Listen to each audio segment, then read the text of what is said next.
everyone, welcome back to Watercolor 101, and in this episode I'm going to be talking about how to paint kind of a water oceany scene. We're going to work on sunsets, a little bit of gradient, and how to keep that kind of highlight watery effect.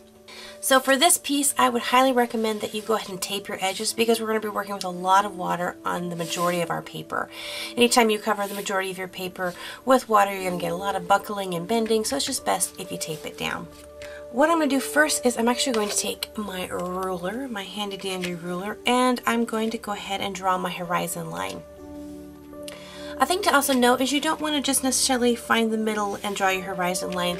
I'll do a video more on composition later, but you want to try to make it off a little bit. Usually the rule of thumb is 1/3. Either 1/3 of the paper is sky or 1/3 of the paper is ocean, just depending on which you want more of. I'm going to have some things happening in the sky, so I'm going to go a little over 1/3, and it doesn't have to be like precise, but you know, you just don't want it smack dab in the middle. It just makes it a little bit more interesting if it's off just a little bit. I'm going to make my horizon line, so I'm going to try to make as even as possible. And the best way to do that is if you line up, see I have this kind of see-through ruler and it has these little lines here. If you just line that up so that it's even here and even there, you know you've got your ruler pretty well even. Bring it down just a little bit, even it up, and then very, very lightly. You do not want a dark line, you just want a little bit of a line so that you can see where your horizon lies, because you want your ocean to be not lumpy. You don't want mountains on your ocean. That'd be weird. Alright, so what we're going to do is we're going to take one area and start with that. Now for my sky, I want to make sure that I keep my sunset really, really white. A lot of times people think, oh, the sun is yellow, but actually it's the atmosphere around the sun that's yellow if you look directly at the sun, which I don't recommend. I highly don't recommend looking directly at the sun. But if you were to look directly at the sun itself is white.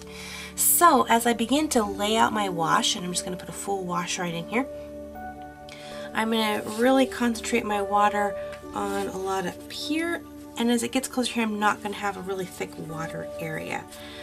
For the first wash over, I'm just going to put the water, I'm going to put the whole water on the whole thing, but I'm going to pull a lot of the water away from that center. Just get everything nice good drink of water there, prepping my paper to receive the paint. So my paint is going to go wherever this water is. So you'll see I'm dragging my brush right along that horizon line, but I'm not going over it. I'm going to keep a nice crisp line. So my whole paper up here is wet. Now I want to begin to lay in my colors. It's really great if you have some photos to look at. If you go to the ocean yourself, look at the sunrise, and you're going to lay those colors in. As it gets closer down towards the bottom here, I have some really good oranges in here, and I'm going to keep my orange away from this total center. As it gets closer to that center, I'm going to have it kind of back off a little bit. It's going to get more of a vibrant color over here, lesser color over there. And with this you have to work quickly, so I can't really take a lot of time talking to you guys about it because watercolor is a medium with its own mind. So it just takes a little bit of playing around with it. But as I move around, I'm going to change my oranges to a more light colored shade here. And then as I come up, I'm going to go into more of an ochre. So I'm laying that in there, and I'm kind of getting this kind of glow circle there. And then I'm actually going to pull in some purple for the very top. I'm going to let that blend right on down in there.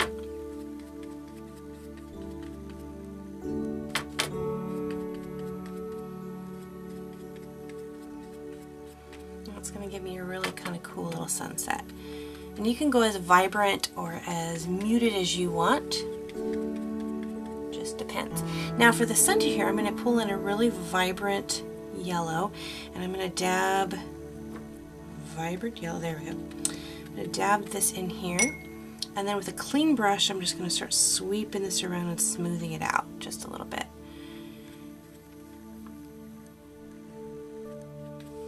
starting to now take my hand and I'll pinch off the excess water because I don't want this white to get messed up, but I want a nice gradient. So as I bring my colors in, I'm just wiping that excess paint off. I'm using a very, very light hand. I'm just going to sweep across here to kind of give just a little bit of a cloud-like atmosphere. But anytime I'm pulling over here and I'm going back here, I'm wiping that paint off. You could use a towel, which I should be using, but I don't have one with me. I'm watercoloring without a towel. I'll get one in a second. I'm just going to pull that back.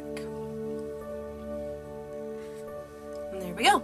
So there we have our cool little sunset. Okay, I got my towel now. But I also went and got a tissue paper. You can use a Kleenex or a paper towel. And if you want to add some cloud textures, just take this before it dries and you're just going to tap it on there and you'll find that it'll just pull up a little bit and make it look like some clouds in there. Kind of a fun little technique. You don't want to do it too much because you'll pull up all your color and then you won't have your cool sunset, but if you want a little hazing of clouds, you can do that. Okay, so this part is done for right now. I'm not going to touch this anymore until it dries. And so now I'm going to begin thinking about my water. And my water is going to be a gradient that's going to go from kind of a cooler orange on the side, kind of a bluish orange, and it's going to go into a really vibrant orange, and then it's going to pull down into kind of a coal blue down here. So it's going to go orangey blue. But I also want to keep a really nice white shine in the center here. A couple ways you can do this. You could use a biscuit, which is kind of this goop that you paint on your paper and then you can rub it off later and it leaves the paper underneath there white. You can also take some masking tape and masking tape off the areas that you don't want to get paint on yet. Or you can just be really, really cool about how you paint and just not put any water in those areas. So it just kind of depends. I'm going to show you the method using masking tape. Because not a lot of you guys have biscuits, so I'm going to first show you this with that first. So first thing I'm going to do is I'm going to take my masking tape and I'm going to cut a straight edge there, because that's going to be my horizon line there. And then I'm going to start ripping the edges up. I'm going to kind of try to rip it as in a kind of triangle shape, but I want a really nice organic shape there. And you just kind of keep ripping, and you might have to go through a couple pieces of tape before you get the shape that you really, really like. But once you do, you're just going to place that cut edge right in the center of your paper, and you'll just push that down. So that's going to hold my whites. What I'm going to also do is I'm going to take a little bit of this leftover tape, and I'm just going to place some along here, just really tiny little pieces for some extra highlights and things. Alright, now that we have this kind of masked off here a little bit, this should be dry enough that the paint won't bleed up.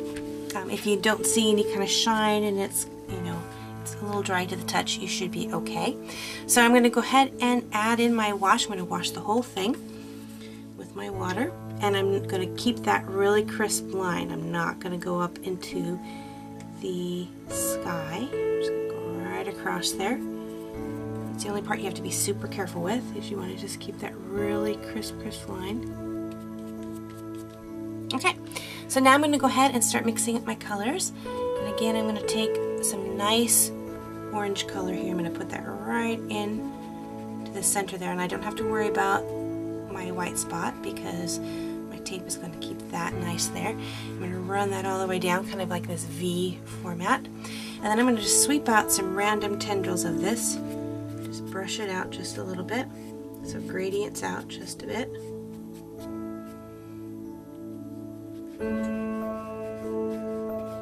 And you'll see that I'm lay in some darker colors, and I'm laying them in. All my brush strokes are going to be horizontal. I'm not going to put any more brush strokes this way because all my brush strokes are going to work for me, and they're going to create that wave. And so I'll start adding in some darker shades, but I won't. I'll leave lights in between them, so it looks like the waves are rolling.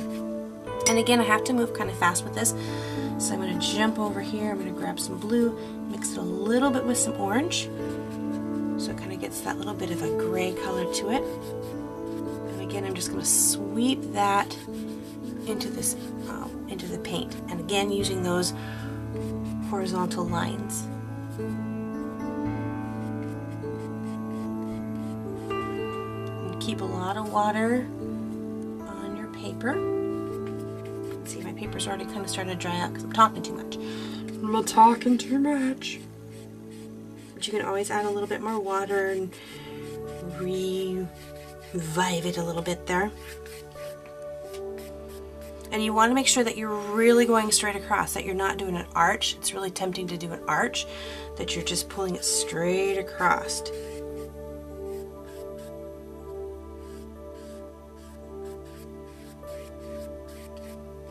Now if you want to, you can always go back. If you want to add a little bit more vibrant color down here, add that color in.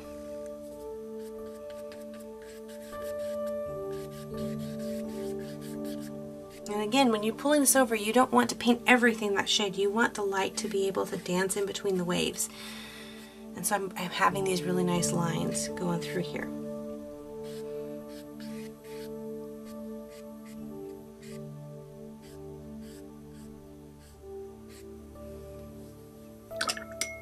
Okay, if you found that maybe you pulled in a little bit too much blue, dry your brush off, clean it off, dry it off, and then you're just going to pull some of this color up. Just a little bit. And then you can go back in with that orange. Just tap that orange back in there a little bit. A little bit of water and it'll blend it right on out into that. Okay, while it's still wet, take your tissue and kind of ball up a really tough edge, and you're just going to tap that along there, and you'll get like a little wave, like a little crest of wave. But you have to do that when it's still wet. If it dries, you won't be able to do it. And you just want to make it almost like a little knife, you know. You don't want it fluffy or you'll get a cloud.